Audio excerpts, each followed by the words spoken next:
warahmatullahi wabarakatuh. Baik, kami dari kelompok 9 di sini kami akan membahas tentang sistem pertanian berkelanjutan pada tanaman perkebunan, tanaman sawit. Sebelum itu, kita memperkenalkan diri dulu terlebih dahulu guys. Saya Jaka Satrio dengan ujung MTM 37. Saya Zakia Nafisa dengan ujung MTM 35. Saya Jelika Dirnya Pranata dengan ujung MTM 21. Saya Ataya Diktara Maulana dengan NPM akhir 95. Inilah videonya, selamat menyaksikan. Sistem pertanian berkelanjutan adalah cara mengelola pertanian yang bertujuan untuk menjaga keseimbangan antara produksi pangan, kelestarian lingkungan, dan kesejahteraan sosial dalam jangka panjang. Konsep ini menekankan pada pemanfaatan sumber daya alam secara bijaksana, mengurangi dampak negatif terhadap lingkungan, dan meningkatkan produktivitas pertanian secara berkelanjutan. Tujuan utama dari pertanian berkelanjutan adalah untuk melindungi tanaman, meningkatkan produktivitas, memperbaiki kesejahteraan petani, dan menjamin ketersediaan pangan. Contoh praktik pertanian berkelanjutan itu ada rotasi tanaman, penggunaan pupuk organik, pengendalian hama terpadu, konservasi air, dan agroforestry. Taksonomi kelapa sawit. Kelapa sawit yang secara ilmiah dikenal sebagai Elais guinensis termasuk dalam kelompok tumbuhan berbunga atau Angiospermae dan merupakan anggota keluarga Palma-palmaan atau Arecaceae. Keluarga ini mencakup berbagai jenis palm seperti kelapa, kurma, dan rotan.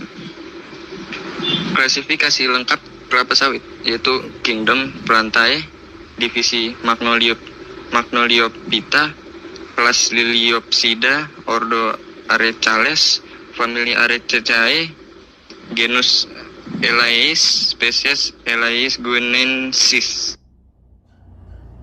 Terwujudnya perkebunan kelapa sawit berkelanjutan merupakan penerapan atau implementasi dari konsep pertanian berkelanjutan. Konsep ini memiliki arti yaitu suatu sistem pertanian yang berorientasi pada keseimbangan ekonomi, sosial, dan ekologi. Tuntutan tersebut direspon melalui penerapan standar ISPO dan RSPO dalam perkebunan kelapa sawit. Namun, sejauh ini masih banyak perkebunan kelapa sawit yang belum memiliki sistem berkelanjutan, sehingga dampak negatif dari perkebunan kelapa sawit masih banyak dirasakan. Oleh karena itu, penerapan sistem pertanian berkelanjutan pada budidaya kelapa sawit perlu dilakukan.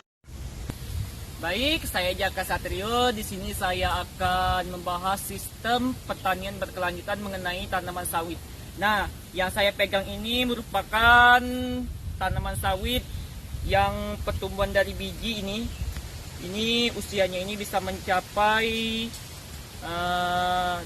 2 bulan lah, karena ini baru tumbuh ini.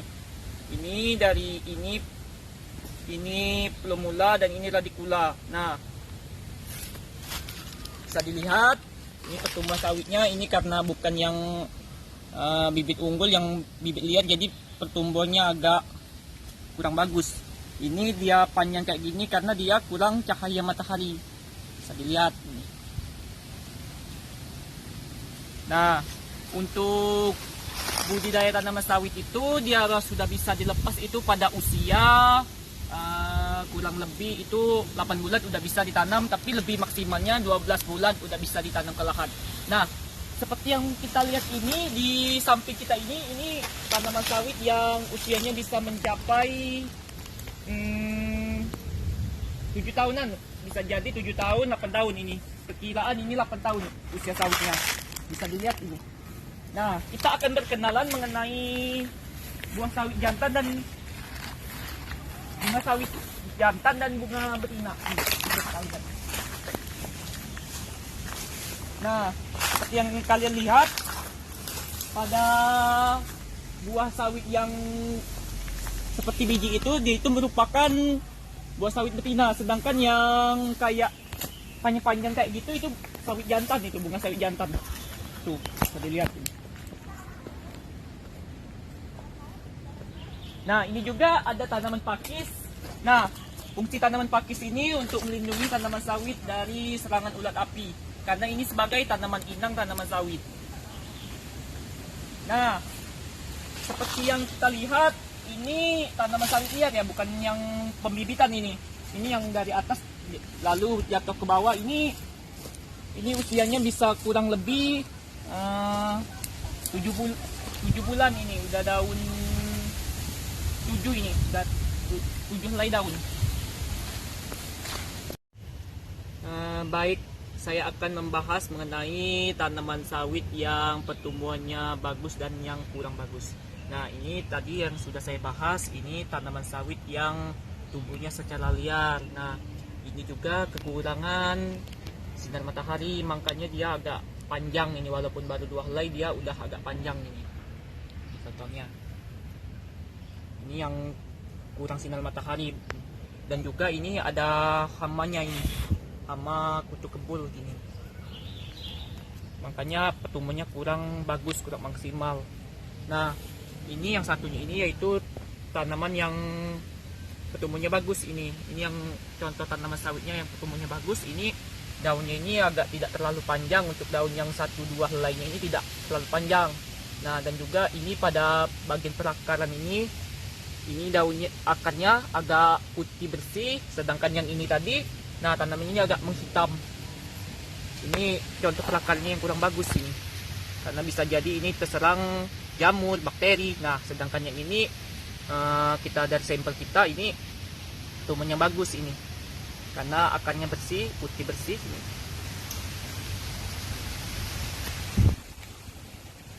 Untuk budidayanya yang bagus ini kita ambil dari sampel. Kalau untuk nggak dibawa sampel nanti ya kita nggak bisa tahu itu mana tanaman yang bagus dan yang enggak. Baik, kembali lagi kita akan membahas mengenai tanaman sawit yang terserang hama. Tingkatannya itu sangat parah ini.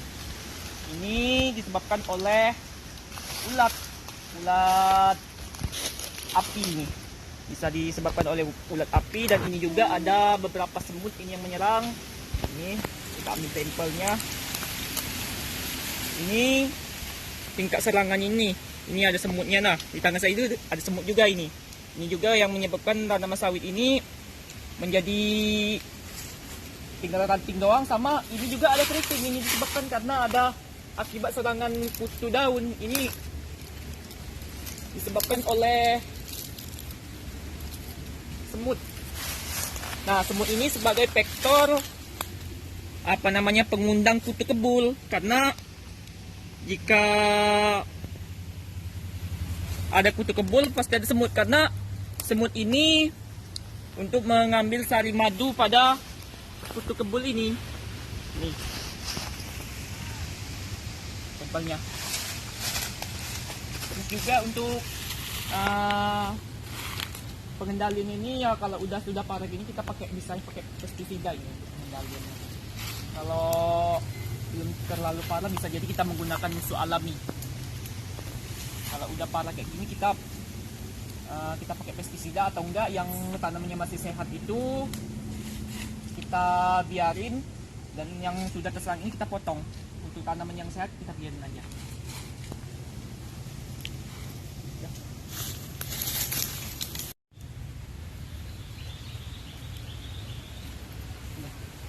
Baik, saya juga akan membahas mengenai tanah pada lahan sawit ini. Nah, sawit ini sudah kurang produktif karena terserang hama, dan juga pada bagian tanahnya ini udah kurang memadai. Nah, seperti kita lihat untuk pH-nya ini udah kurang ini, karena tanahnya udah kayak gersang kayak gini, guys. Nih, bisa kita lihat tanahnya udah mulai gempal atau padat gini, udah nggak subur lagi. Bisa kita lihat teksturnya keras. Nih, kalau tanahnya yang bagus itu tanahnya nggak gersang kayak gini dan gembur tanahnya. Bisa jadi ini udah kurang dari 7 pH-nya. Tuh, kita coba. Tuh kan, bisa dilihat tanahnya udah nggak bagus tadi, udah gersang.